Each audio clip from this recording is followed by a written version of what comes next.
Switzerland. Yun ang bala kong puntahan sana nun at hindi ako natuloy nun. Nasayang lang ang ticket ko. Nung akin kasi pinabayad ako ng 50 euro. So hindi ko alam yun na biglang nagulat ako. So ano ba 50 euro ang laki nun guys.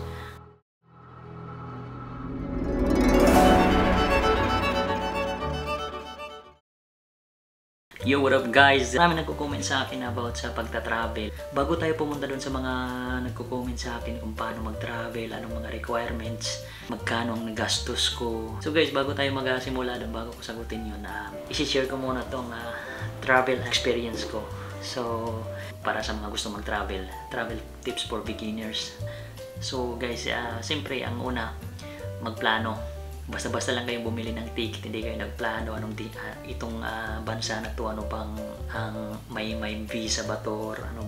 Importante yung alamin mo rin yung itong lugar ba na to ay kailangan ng visa, hindi na ba kailangan ng visa, para kasi baka dire-diretso ka lang, hindi ka nagplano at nag-research yung lugar na pupuntahan mo, kailangan pala ng visa. So sayang yung na-book mong ticket, di ba? Ayun. So ako guys, nung nagbabalak ako mag-travel, pinlano ko naman, pero hindi talaga mawawala yung hindi mo inaasahan, mga ligaw. Normal lang yan talaga sa pag magta-travel ka. May options ka dapat, at dapat ready ka rin. Yun guys, dapat na malakas din ang loob mo. So una guys, pagta-travel is magplano, which is yung sinabi ko ngayon, at mag-research. Ano ba ang panahon doon? Malamig ba? Yun, dapat yung alamin din ang weather. At alamin mo rin yung mga rules nila doon sa lugar nila.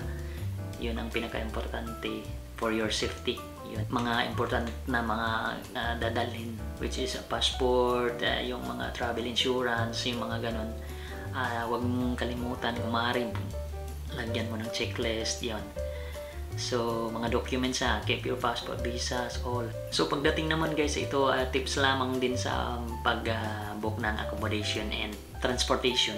Para makaless kayo ng gastos, mag-book kayo ng advance. Ako kasi nung nag-travel ako 2 months before, 1 month before a flight, naghahanap na ako ng murang ticket. So yun ang ginagawa ko lagi. Pag nakahanap na ako ng ticket, titignan ko dun sa schedule ko. So wala akong pasok, dun ko na-book ko na agad. So yun lang guys ang basics na mga travel tips. So kung meron kayong mga katanungan, sagutin ko yan base lamang sa aking experience sa pagta-travel. So ito guys, meron akong i-share sa inyo na experience. Sana makatulong sa inyo. Nagta-travel ako sa Europe. Ang bala kong puntahan na bansa nun, unang travel ko, pinakaunang travel ko sa Europe is Switzerland. Yun ang bala kong puntahan sana nun, at hindi ako natuloy nun. Nasayang lang ang ticket ko. Pero hindi ako bumili ng ticket balikan. Bale, 1 way ticket lang yun, papuntang Milan, Italy.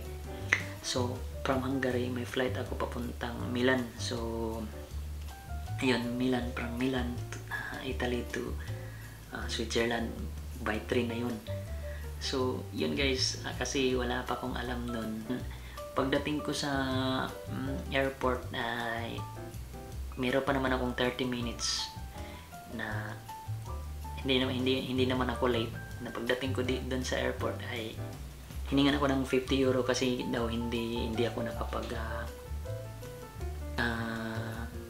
check-in ng online, kasi hindi ko kasi ma-check-in online nun. Kasi ito guys, huwag kayong mag-book ng ticket sa yung mga may third party na na website. Ako kasi nag-book ako doon sa apps na ginagamit ko nung dito pa sa Asia, which is AirAsia. Doon ako nag-book ng ticket ko. So ngayon, nagsisearch ako kung paano mayroong online check-in. So pagdating ko doon sa mismong nahanap ko na yung Wizz Air na apps. Doon ako nag-check-in. Tinry ko ng check-in ko.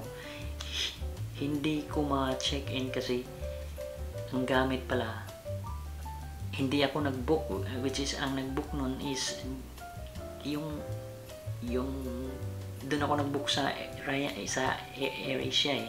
So yung AirAsia naman hindi sila nagbibigay ng email. Dapat yung email mo na para ma-check-in mo yung ano. So ito guys, share ko sa inyo, dapat huwag kayong mag-book, dapat doon kayo sa mismong website ng airlines. Nung akin kasi pinabayad ako ng 50 euro. So hindi ko alam yun, na biglang nagulat ako. So 50 euro ang laki nun guys. Nung inabot ko na yung bayad, bawal din pala ito guys, bawal, hindi din matanggap sila ng cash dun sa counter pag magpa-check-in ka. So bawal ang cash, kailangan ang need nila ay card, ATM card. So yung time na yun na kung alam at nag-send ako ng pera ko sa Wise ko.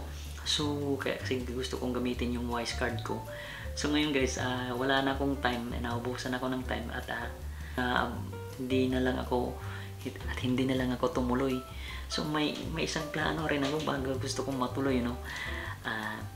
Gusto ko na lang mag-train from Hungary to Vienna, tapos Vienna to Zurich ba yun.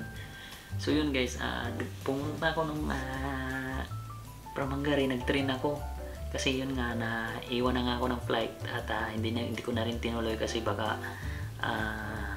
for safety, taka ang laki din ng babayaran ko, 50 euro. Nung gabi din yun, pumunta ko ng Vienna, Austria. So pagdating doon, dapat ito bigla nawala yung internet ko. Hindi naman ako umasa, hindi naman lahat ng doon may wifi, at saka gusto ko kasi yung may sarili akong internet. So biglang nawala yung signal ko, yung internet ko. Hindi na lang ako tumuloy. Saka ang lamig-lamig din ng panahon na yun. At ito rin guys, dapat yung itong tips ko rin, ito sasabihin ko sa inyo, yung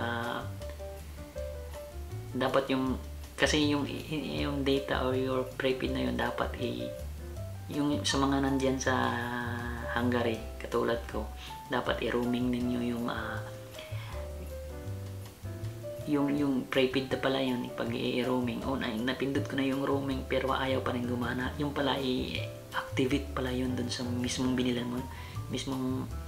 binilihan mo ng prepaid. So ayun guys, hanggang dito na lang siguro at sana na nakatulong. So ayun guys, maraming salamat sa panonood at peace out.